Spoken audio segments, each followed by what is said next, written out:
Hi, my name is Venus O'Hara and welcome to another video. Today I'm going to be reviewing the book No Kids, 40 Good Reasons Not to Have Children, and this is written by Corinne Mayer, and I hope I've pronounced that correctly. So, what an interesting title. So first of all, let me go through what I'll be discussing in this video. I'm going to talk about a bit about the book, description, why I read it, what I liked about it, what I didn't like about it, and who I would recommend it to. And I'm going to go on a little bit about my own child-free situation and hoping that will inspire more people. So, interesting book, 40 Good Reasons Not to Have Children. This book was written in French originally in 2007, I think, and the translation is from 2008 in English. And the author is the best-selling author of Hello Laziness, and she lives in Brussels with her husband and 2 children, so she definitely knows all about having children. So that's very interesting. So why did I read this book? Well, I am a child-free woman and I was interested in looking for books or resources about being child-free, and as an excuse really to make this video, because I think child freedom is a very touchy subject, especially among women, because we're not allowed to say that we don't want children. Well, we are, of course, but I think it's something that's quite taboo still, and women who've had children to say it is even more taboo. So I think it's and I just wanted to share some of my own experiences and opinions about being child-free, because I think I'm coping with this situation or living it in an easier way than many people, and I think I wanted to share some of my own philosophy and reasons behind it. Anyway, back to this book. So, what did I like about it? So, well, I liked many things about it. There are 40 good reasons, which is part of the title, and lots of things that include everything from the pregnancy to how it would impact your relationship, postpartum things, things that would affect having young children, schools, and then older children, and homework. So it really does talk about all aspects of parenthood.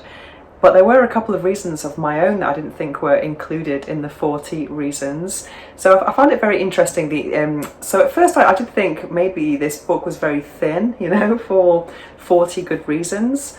But then as I was reading it, I realised that it was actually complete enough. It's definitely concise but complete, and without being too negative. And also there are some parts of there are some elements of humour and sarcasm there as well, which was very entertaining to read, because obviously a subject like this you have to be careful sometimes how you present it. And what can I say what I didn't like about it? Well, there's nothing really I didn't like about it. It's I was surprised that I don't think that I saw anything with the pelvic floor, because I know that she does talk about labour, and there's a word that I learnt here. Oh, there's number 2, labour is torture. Oh my god. Yeah, but there is another part about when they cut the skin on the perineum to get the head out. And I was thinking, oh my god, so that's kind of a very big reason for me anyway. So I didn't, lots of things like that I didn't realise. But I myself, I am a pelvic floor trainer reviewer, so I was surprised that the pelvic floor wasn't in this book. So I think women don't have that much information, or as much information as they should do, about the impact of childbirth on the pelvic floor, and even the pelvic floor in general, and how important it is to maintain those muscles. They must be very strong, and it doesn't just affect your sexual relations, but it also affects your bladder control and your lower back pain, hip pain, and lots of things. So that was something that I found that might have been missing from the book, unless I've skimmed it, haven't actually seen it. And what else did I wanted to say about it? Who would I recommend this to? Well, I would recommend this book to anyone who's in my situation who is child free. It kind of it's like preaching to the choir. You already know, or you've already decided that you don't want children, but it's kind of like confirming your own decision.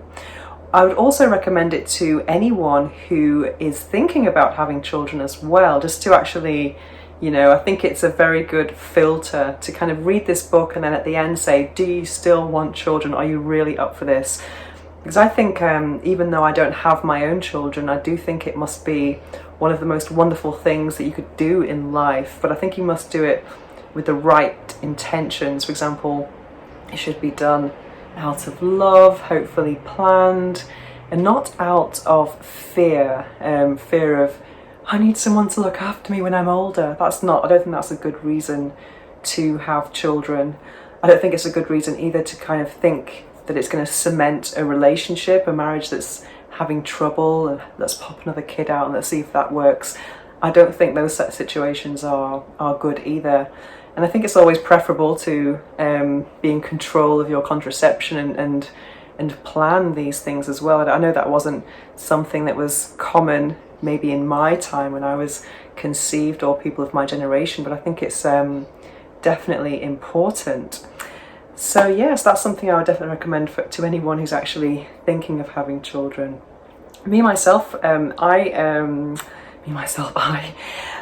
I was very into children when I was growing up, when I was a teenager, and I think some people around me were afraid that I might end up being a teenage mother. And I was an au pair when I was 19 in Paris for a very wealthy family, and I had to look after a 6-month-old baby and a 3.5-year-old, and I wasn't doing it because I wanted to be a super nanny. I was doing it because I was actually improving my French, because I did a French degree. And so yeah, I couldn't care less. So when I was there, I saw the reality of looking after a baby and a young child, and it was a real eye-opener for me. I was I just couldn't believe how tiring the experience was. And that was like reading this book, so if you don't want to have the au pair experience, then this is definitely similar, and this is definitely something that's eye-opening.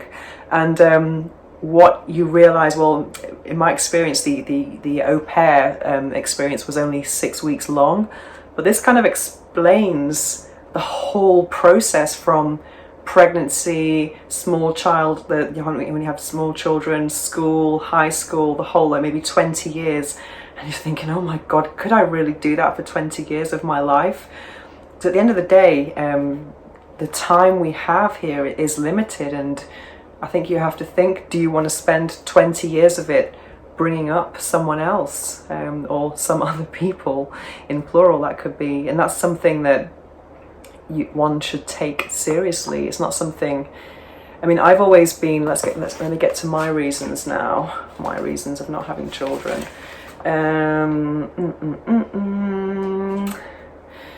Okay, so for me, I have never been in a situation, emotionally speaking, relationship wise, that I have considered my partner to be father material. I know that sounds really bad, but I think it's actually really good, because I know that some people can get past a certain age and just start thinking of their partners or whoever they're dating and looking at them as life partners or baby daddies or whatever, whereas I have just taken every person at face value who's been in my life over these years, my childbearing years, and I haven't really gone beyond, haven't had 5 or 10 year plans or whatever, because I've changed so much myself.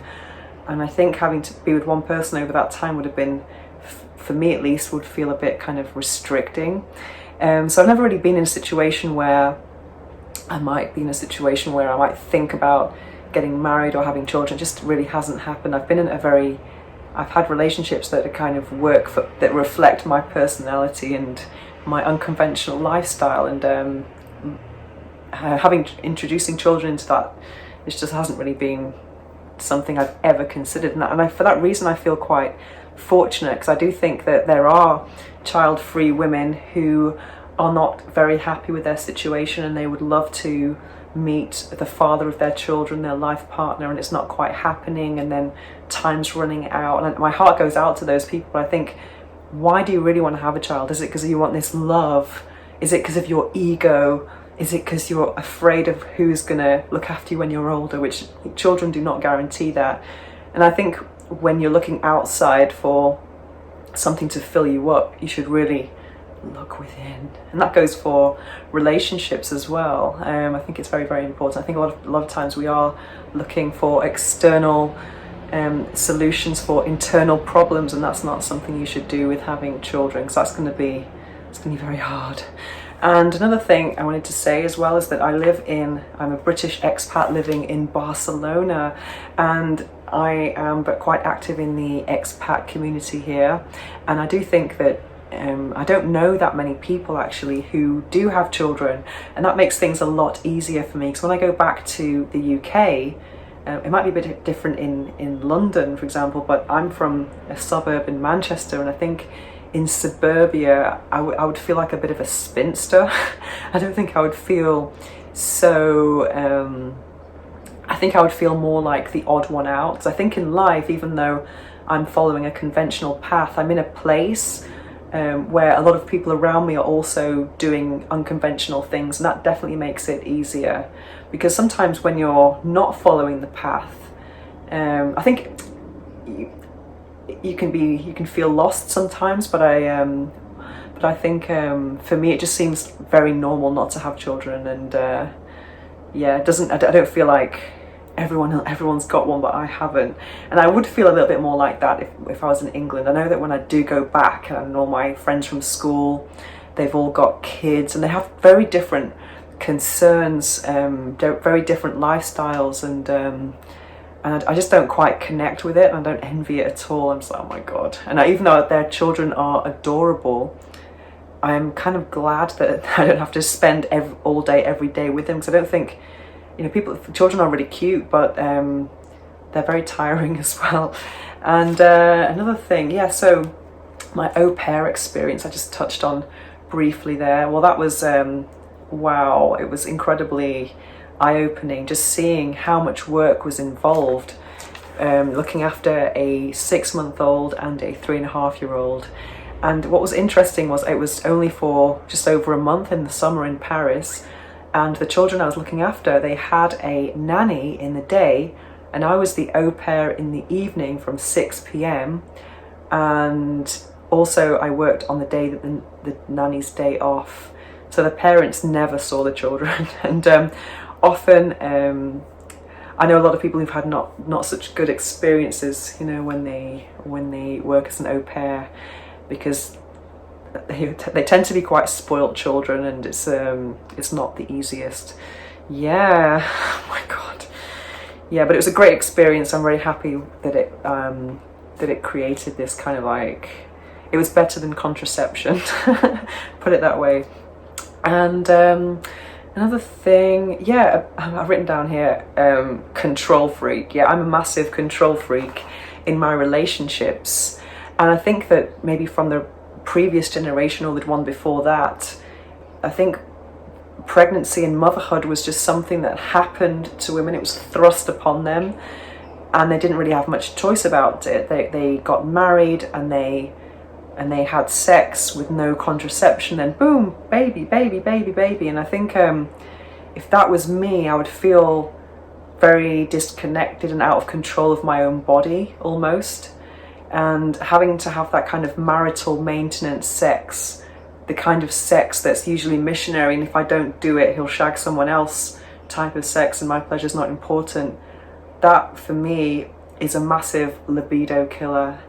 And just a side note, I remember I met this woman years ago in a conference I was giving in the south of Spain, and we were talking about sexuality and how it's changed so much for women over the last few decades. And this woman, who was, I don't know how old she was, maybe 60 or 70, she was saying that her mother used to start ironing every night when her husband, the woman's father, went to bed. So she starts ironing, and then when she hears him snoring, then she puts the ironing away, and then she went to bed just so that she could guarantee that there was going to be no sex, and I can kind of empathize with that. I just think I can understand how, wow, I just have massive empathy for women who've been in that situation. And in this book as well, there is a reference to that type of the woman who maybe felt frustrated about being, hang on, let me just find it. Found it. Okay, so this is the horror of being a mother. The majority, hang on, where does it start? Being a mère de famille, family mother, is not very fulfilling. Her own mother can testify to this. The mère d'oeuvre's mother spent her whole adulthood as a housewife and devoted her life to her children, constantly reminding them that she had made serious sacrifices for them, had turned down opportunities and would have been very satisfying, and financially rewarding, namely a job. The majority of 40-year-olds of my generation were brought up by this kind of woman who committed herself to housework and the raising of children and was completely frustrated by the emptiness of her life. Chronic fatigue, loneliness, disappointment, overeating, obsession with her children, often fat and spilling out of their disgraceful old clothes. Our mothers were nags. The modern mère d'oeuvre has sworn to herself that she'll do better. Wow, that is crazy. And I was kind of brought up by I was in an Irish Catholic family, so all my aunties, everyone who was a mother, lots of children and domestic duties, and I just thought, that's never going to be me. I could just see how it really wasn't a choice. It's just something that happened to them. So for me, I've been religious about contraception the whole time that I've been having sex. I just could not be in a situation where I wasn't in control of my body or my vagina. Oh my God. Another extract that was interesting in this book that I found was quite a standout moment, which I do remember where that was, page 83. Dun, dun, dun. Okay. The philosopher Alexandre Kojève said, "The animal defines itself by exhausting its existential possibilities in procreation. A lot of today's parents are not far away from that animal state." Oh my God. Well, I do think that, reproducing is a wonderful thing to do. It's not the only thing to do in life. I think there are many ways that you can contribute to raising human consciousness, and it's not just having children. So yeah, that's a great point. What else did I want to say about this? So yeah, I've got gyno fear. I hate going to the gynecologist. I hate all that. I would really hate to have to go through all those medical interventions that are necessary with pregnancy and having children. So I think I've done the right thing, and I'm going to be continuing to giving my love and nurturing to the world in other ways, but just not with a baby. Oh yeah. So another thing that's really annoying about mothers are those annoying mummy bloggers. I guess that's what she was getting at here, the mère d'oeuvre. Oh my God, they are so annoying. Well, this 2007 was kind of before the mummy blogger era. I think I've had to actually stop following some of my online friends when they became from normal blogger to mummy blogger. It just seems like they're the only person in the world who's ever given birth, and it's so annoying. Anyway, I hope you find this video entertaining. Anyone who is thinking of having children or not, I think it's a good idea. If you are in doubt, if you're doubting it, then definitely read this book and see if you're still up for it, if you're still up for the challenge. And if not, it's a good reason, it's a good book to read anyway, to kind of confirm why you would not want to be having children. But either way, enjoy every day of life, and if you do have children, make sure you have them for the right reasons.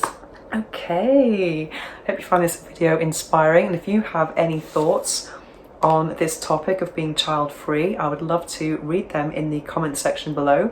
And if you have suggestions for new videos or even new books for me to read, then please don't hesitate to contact me at venus@venusohara.org or add me on Instagram at venusohara. And you can check out this book in the link in the description below. Adios.